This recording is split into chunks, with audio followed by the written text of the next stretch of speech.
Okay, everybody, I am going to start the video and then I'll make it widescreen or full screen, I should say. I don't know how the audio is going to come through, so we're just going to try this out. If anything, just take some notes and hopefully learn something, and we'll do some more of these. Here we go.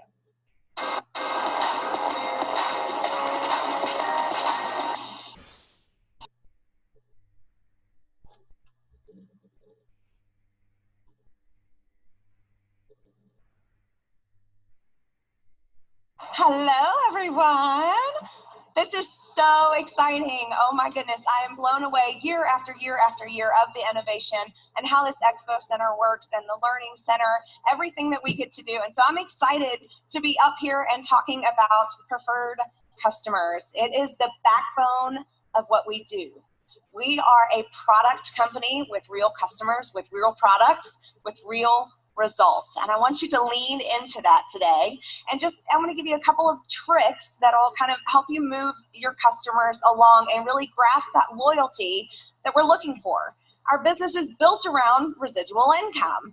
So it's almost like when you have an author and they write a book, you don't have to write that book over and over and over again.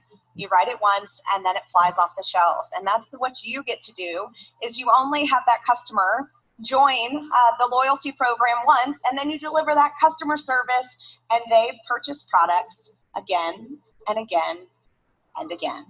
And so I want to talk to you kind of about how I do that. But first, I want to give you some really exciting news. I was able to be privy to some really awesome statistics.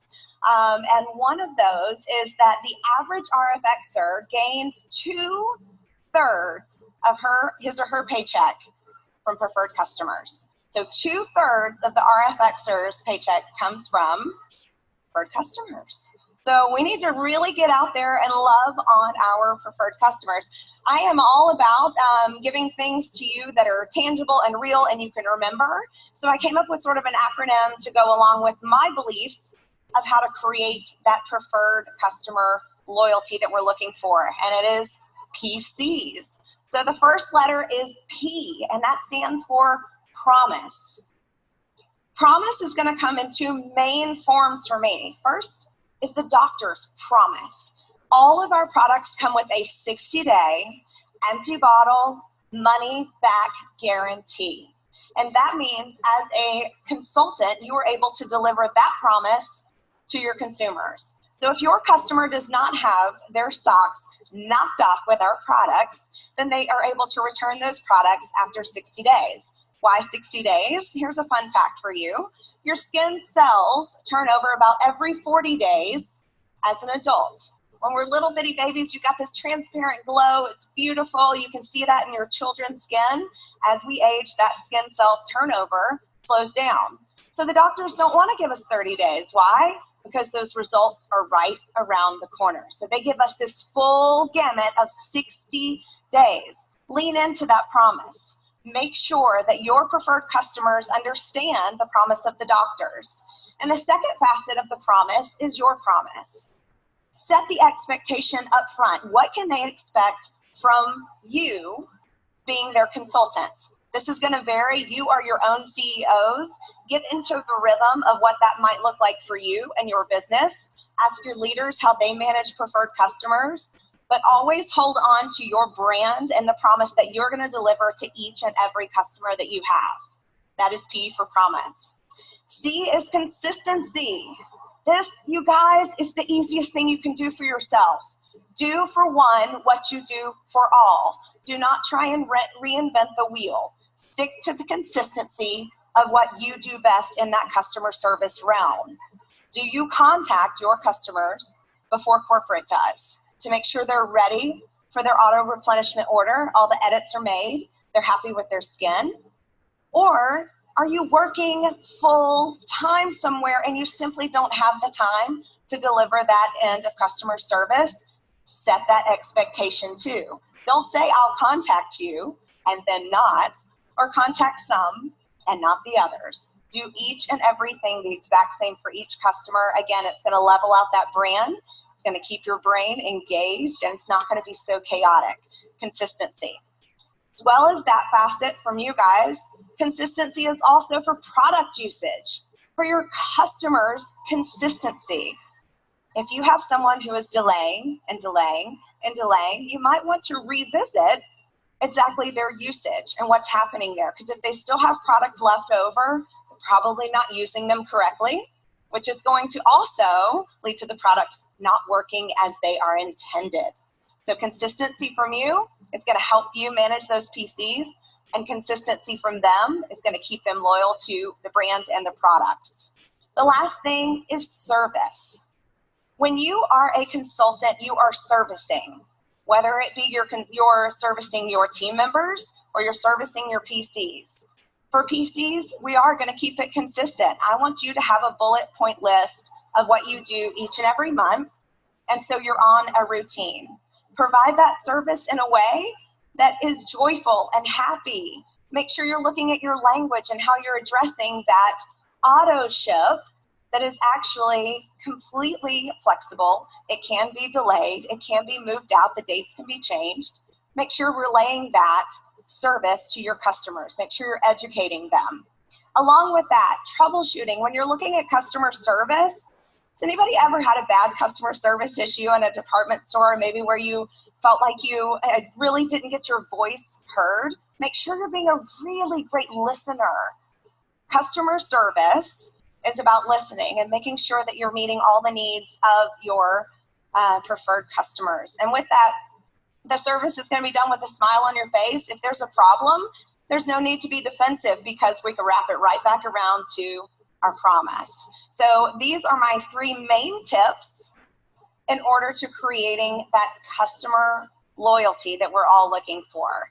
Again, we have our promise, we have our consistency, and we have our service. So these 3 things are going to allow you to build that huge PC base that will rotate again and again, which has allowed me personally to be able to reach that milestone 5 each and every time. It's because of these amazing preferred customers and the customer service that I am able to deliver. This in turn is going to trickle down into your new team members. It's going to trickle down into your culture. And together we're going to create a brand around Rodan and Fields and our preferred customers. So my story started off about the 2/3 of the income coming from preferred customers. And I want you to think about 2/3 of just about anything that you do. Think about, if you got 2/3 of your laundry done, that'd be a good day, right? if you're thinking of eating something that's 2/3 pure sugar, probably going to be pretty sweet. 2/3 salt, pretty salty. Think about how impactful 2/3 of anything is. And your preferred customers should be the heartbeat of your business. Because one thing that's super cool is if they get those great results, they get the customer service, they're going to build that brand loyalty to you, and they're probably going to get great results with their skin, and they might just join your team as well. So then they already know what to do. You've taken the training out because they've lived as a preferred customer as well. So that will create the loyalty as well, and they might even join your team one day. So that is all that I have to touch on with the 3 PCs, the 3 points.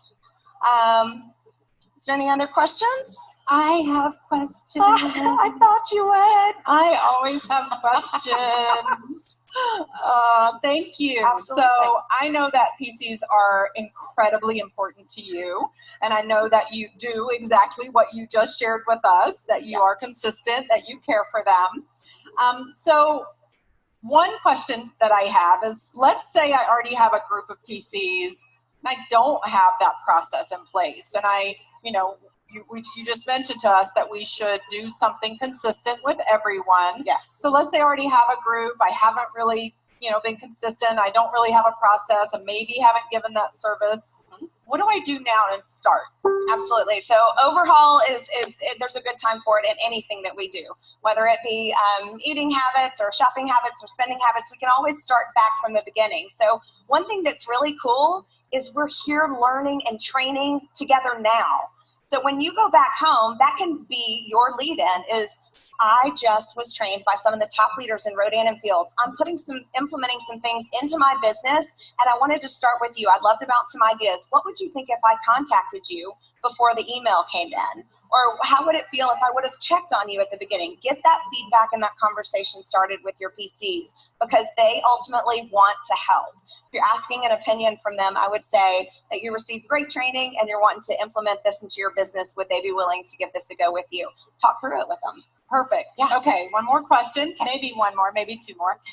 So you are very familiar with our In Touch loyalty program. Elizabeth just did a fantastic breakout a little while ago with our loyalty corporate team and Barbie Bassett. So tell everyone here a little bit about In Touch and a little bit how you've been able to utilize it. Absolutely. So In Touch is amazing because it provides our customers a chance to review not only the products, but you as a consultant as well. And it's a super quick 5-question survey that they answer, and then it scoots it back to you, and it gives you bullet points and touch points. So when you receive the survey, you're able to pick up the phone and call them and tell them, oh, I see you're having a little bit of dryness, or I see you wouldn't recommend this to a friend. Let's talk about that. And it gives you a chance to talk to your customers about what they care about most. Yeah, and I think one thing we definitely learned really digging into loyalty the past few months together is that the benefits of having this survey go out is that you may have customers that just want to be really nice to you, right? They don't want to bother, they don't want to ask you for things. This gives you that opportunity to get that honest feedback from them, and then you can follow up. So it's okay if you get something that says, it wasn't so great, because then you can fix it, right? Absolutely. And you can go back and say, thank you for being honest with me. Let's figure out how to fix this. So if you are not enrolled in this, we have a loyalty lab our loyalty lounge. Lounge, I can't remember now. It's right around the corner, but our loyalty team is there. They can get you signed up for In Touch. It's a service that we provide for you to allow you to get better customer service as well. Absolutely. All right. Thank you so much. Absolutely. Thank you. All right. Let's give Elizabeth a round of applause.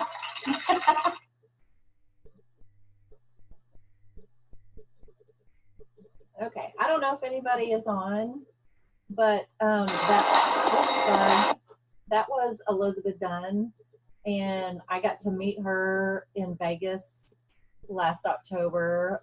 Emily Pennington, our upline RFX achiever, held a private house party, pool party, and she was there. And y'all, she is so stinking sweet, and she's always smiling from ear to ear like that. Anyway, she was really neat to talk to. Anyway, I hope you got something out of that. I'm going to close this Zoom so I can have this recording, and then I'll probably start another one. We'll just see how many we can get through today. And if you didn't get to watch live, try and watch the replay and let me know how the audio is. I mean, this might just be the best we can do. Anyway, we'll talk to y'all soon. Bye.